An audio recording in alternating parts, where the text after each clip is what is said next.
अगर वास्तव में आप हिंदू है, सनातनी है, तो आपके सर पे क्या होना चाहिए? शिखा होनी चाहिए। कि कुछ प्रलोभन के कारण, कुछ धन के कारण, कुछ लाभ के कारण जो अपने माँ को छोड़ करके और दूसरे के माँ को हम अपना माँ मान रहे हैं, अपने धर्म को त्याग करके और दूसरे के धर्म को अपना धर्म मान रहे हैं। केवल 500 अंग्रेज आए और 35 करोड़ लोगों को गुलाम बना लिए। इसके पीछे का कारण जानिए क्या कि 35 करोड़ लोग गुलाम क्यों बने? अगर वास्तव में आप हिंदू है, सनातनी है, तो माथे पर तिलक होना चाहिए। अगर वास्तव में आप हिंदू है, सनातनी है, तो आपके सर पे क्या होना चाहिए? शिखा होनी चाहिए। ये दो विषय तो मूल है कि माथे पर आपके सर पे क्या हो? शिखा हो, और माथे पे तिलक हो, और हाथ में तलावा हो। ये पहचान किसकी है? तो एक सनातन की पहचान है। इतना अगर विषय आपके शरीर पे है तो बिना देखे हर कोई जान जाएगा कि व्यक्ति क्या है? सनातनी है, सनातन धर्म से बिलोंग करता है। अब मैं थोड़ा चर्चा करना चाहता हूं कि जो लोगों के मन में ये इच्छाएं बनती है कि नहीं, ये हिंदू धर्म अच्छा नहीं है, हम अन्य धर्मों में धर्मांतरण कर लें, उसमें हमको बड़ा आनंद मिलेगा।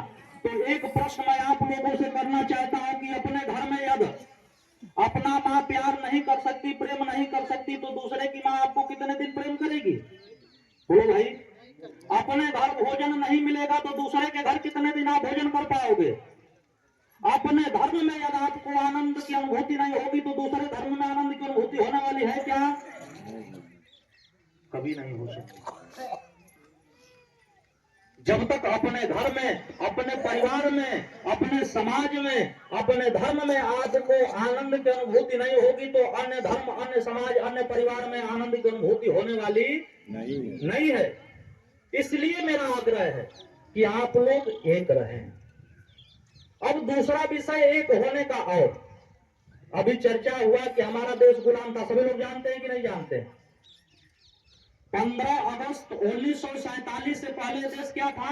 गुलाम था कि नहीं था? और हजारों वर्षों तक गुलाम रहा। कभी मुगलों ने गुलाम बनाया तो कभी अंग्रेजों ने गुलाम बनाया।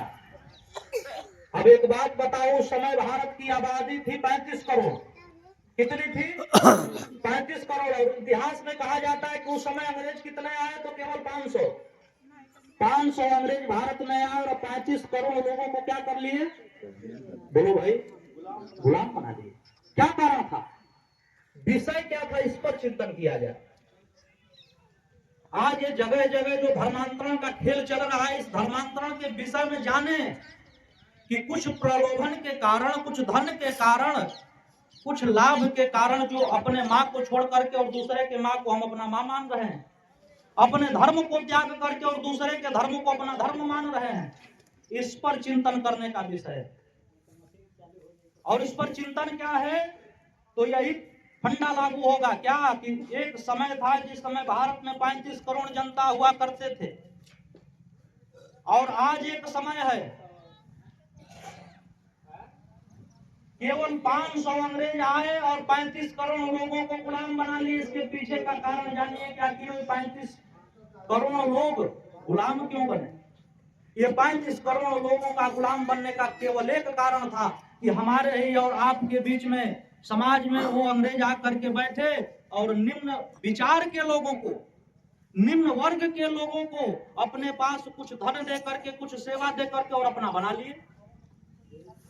जैसे हम लोग कथा गाते हैं, हम अपनी बात करें, हम कथा गाते हैं तो अपने कुछ भगत लोग हो जाते हैं। भगत समझ रहे हैं? भगत अपने नहीं होते, अपने अनुयायी हो जाते हैं।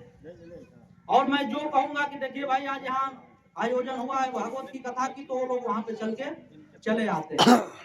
अंग्रेज ऐसे ही भारत में बैठ करके और निम्न विचार के लोगों को गुलाम बनाए, अपना दासत्व स्वीकार कराए, और उन्हीं निम्न लोगों को ला करके और हम लोगों के बीच में कहे कि पहले उनको मारो क्योंकि तुम्हारे बारे में गलत सोचते हैं, तुमसे सेवा कराते हैं, जब वो लोग मर जाएंगे तो तुम ही लोग राजा बन जाओगे। और जब बड़े वर्ग के लोगों को निम्न वर्ग के लोग मारना प्रारंभ किए तो जैसे बड़े वर्ग समाप्त हुआ तो निम्न वर्ग को भी वो लोग मारना प्रारंभ कर दिए। बचने वाले आप भी नहीं हो। यही है कि थोड़ा पहले और थोड़ा सा मरना तो है। यही है गुलामी के बेड़ी का मूल कारण। गुलामी के जंजीर इसीलिए लगते हैं प्यारे कि जो सत्य है उस सत्य से हम हट करके और आडंबर में जा करके फंस जाते हैं। आज 1 लाख रुपया कोई धर्म दे रहा है तो 1 लाख से आपकी जिंदगी गुजर जाएगी। आपके कितने पीढ़ी 1 लाख में खा पी लेंगे, आप हमको थोड़ा सा बता दीजिए। कितने लाख आए, कितने लाख गए, और कितनी पीढ़ी आई, कितनी पीढ़ी चली गई। कुछ धन से आप धर्मांतरण कर रहे हैं, इसलिए मैं इस विषय पर चिंतन करना चाहता हूं और बड़े दुख के साथ मैं इस विषय को रखता हूं कि बताइए कि जिस मां ने हमें आपको जन्म दिया उस मां पर हमें विश्वास ही नहीं। माता पिता मारते हैं कि नहीं मारते हैं? जो प्रेम करता है उसका डांटने का अधिकार होता है कि नहीं होता है? बोलो भाई। जिस धर्म में आपकी परंपरा चली आई, जिस धर्म में आनंद की अनुभूति हो रही है, उस धर्म में दुख नहीं होगा।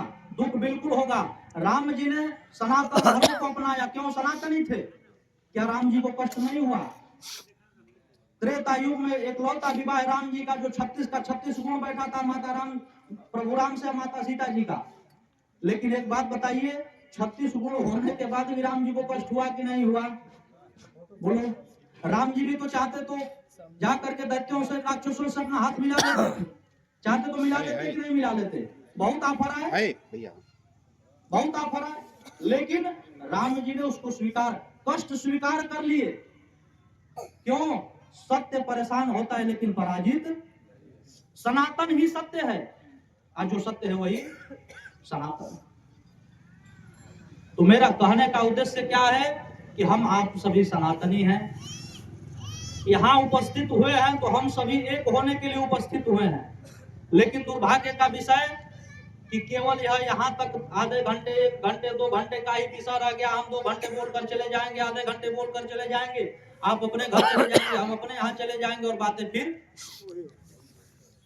लेकिन यह आंदोलन जस का तस छोड़ने के लिए नहीं है, आंदोलन आगे बढ़ाने के लिए। यह केवल कह देने की बात है। सुनने में तो बहुत अच्छा लग रहा है कि नहीं भाई हमें एक हो जाना चाहिए, लेकिन एक होने के लिए हमें आपको संघर्ष करना पड़ेगा। जैसे एक चीज देखिए, परिवार में, समाज में एक चीज क्या चल गया है तो शराब पीजिए। शराब पीने से क्या होगा? अपनी शरीर खराब होगी कि दूसरे की शरीर खराब? भाई जो पिएगा उसी की तो शरीर खराब होगी। नाना प्रकार के दुर्व्यवहार करोगे तो अपनी शरीर खराब करोगे, अपना मान सम्मान बिगाड़ोगे कि दूसरे का। और मैं कहता हूं कि एक बार आप सोच रहे हो कि मैं अकेला हूं, कभी अपने आप को अकेला मत समझना। आप इस दुनिया के लिए केवल अकेला व्यक्ति हो सकते हो, लेकिन अपने परिवार के लिए आप पूरी दुनिया हो। बात समझ में आ रही कि नहीं आ रही हमारी? तुच्छ विषय के लिए, तुच्छ वासना के लिए जो अपनी जिंदगी आप व्यसनों में गुजार रहे हैं, इस विषय पर चिंतन करिए।